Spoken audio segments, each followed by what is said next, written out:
Welcome to Samba Samba. Enjoy the video.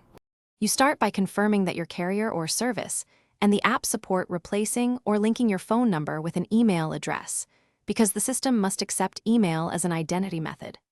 Once confirmed, keep the active SIM in the device and enable Wi-Fi or mobile data, and make sure you can access the recovery email.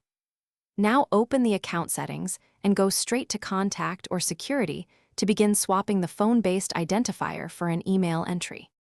Next, add the new email in the Contact or Login section and hit Save. The platform will send a verification code.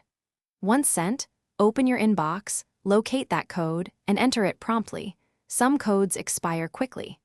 After verification, link two-factor to the email or an authenticator app if supported, because relying solely on SMS undermines the change. Make sure Account Recovery Options list the new email as primary before proceeding to remove or disable the old phone number.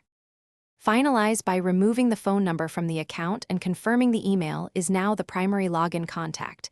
Then sign out and sign back in using the email to test the full flow.